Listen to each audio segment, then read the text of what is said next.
Hi everyone, how are you doing? Today I have the first part of my Q&A video. Woohoo!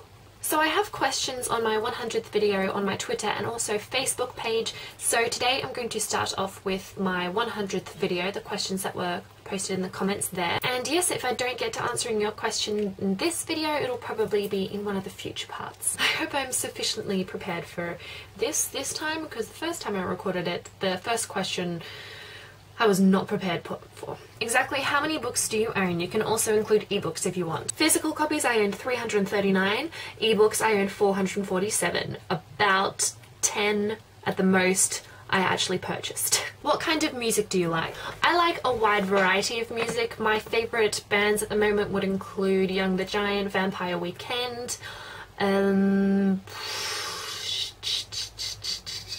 Imagine Dragons, love them.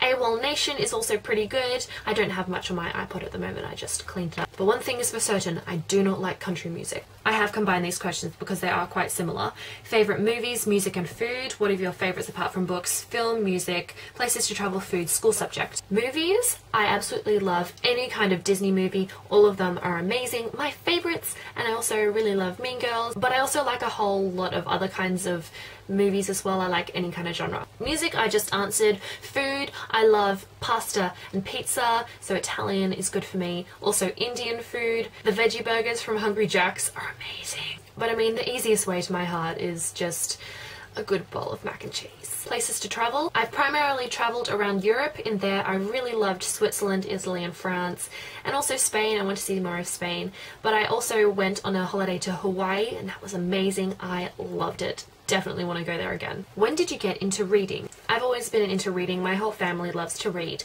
but I remember in kindergarten with set reading that you had to do, I was one of the few who actually enjoyed doing it. So yeah, definitely from a young age I enjoyed reading. I became an avid reader probably around 2008 though. Before then I read books every so often, but yeah. What non-booktubers are you subscribed to and who are your favourites? On this channel I'm not subscribed to too many non-booktubers. The two that I can think of at the moment are Daily Grace and Jenna Marbles, and they are amazing. They're hilarious. Love it. What's your heritage? I am a mishmash of all the Brits basically. My parents are both Scottish. I think along my mum's line there's some English.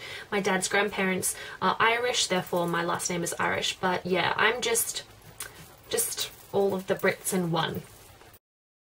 What's the first books you remember loving? Definitely the Harry Potter series, the Del Toro Quest books by Emma Rodder, also the Song of the Lioness series by Tamora Pierce, and those are all I can think of, but I remember loving those books. Would you ever consider going on a trip around Europe? As I've already mentioned, I've primarily been travelling around Europe, so I kind of already have done that. I've been to most of the places that I want to go, except for maybe Greece, Turkey. I'd love to also go to Sweden and see more of Germany and more of Spain as well. So yeah, kind of already done that. Do you have any feelings about ebooks or e-readers? I will always love the physical book. Always and forever. They are my preference. But as most of you know, I do own a Kindle. The main reason for this is availability. In Australia, a lot of books are hard to come by, but also they're really expensive as well. Another reason, when I do accept books for review, I generally get them as ebooks because it's really expensive to post to Australia. And also because I intend on traveling quite a bit, so carrying around 20 books in your suitcase, it's not gonna work. How many books do you own that weren't originally in English? I have no idea. The two that come to mind are The Girl with the Dragon Tattoo by Stieg Larsson and also Knowing Me by Delphine de Vigan. That was brought to my attention in my book haul where I mentioned it. Apparently it was originally written in French. So apart from those, I have no idea. Can you do vlogs on your American trip? Most definitely. I certainly intend on doing that. I think it'd be great fun because I'll be meeting so many booktubers, so I'll definitely be doing some interesting vlogs and videos with them. What are your favourite types of videos to watch? When looking at booktube videos, I really enjoy book hauls, wrap-ups, TBRs, occasionally reviews. I definitely need to watch more reviews. And also discussion videos about various topics in books and publishing and that sort of area. I also really enjoy kind of comedic vlogs like Jenna Marbles and Daily Grace does, and apart from that I don't watch much else really. What is a book you fell in love with but didn't expect to? The Book Thief by Marcus Zuzak. I had heard sort of good things about it, but I wasn't really interested in picking it up, really. I don't know. I guess I was going through a phase where we'd been learning a lot about both World War I and World War II at school, and I was just kind of over it and wasn't really interested in reading something set during that period, but then I turned out to love it so much, and it's my favourite book ever. Do you rely on other people's opinions on books before buying, and if you've read anything that you've advised people against reading? I do generally rely on other people's opinions, especially people who I know have a similar taste in books to me, and I trust their reviews. I know that they're honest. If they dislike a book for a certain reason that I agree with, then I probably will stay away from that book, or at least do a little more research into it. As for reading anything that I advised anyone against, not particularly. I wouldn't say. I've read a few books that I really didn't enjoy, which was Jane Eyre and Shiver, but I know that a lot of other people have enjoyed them. With those ones, I'd just say give them a try,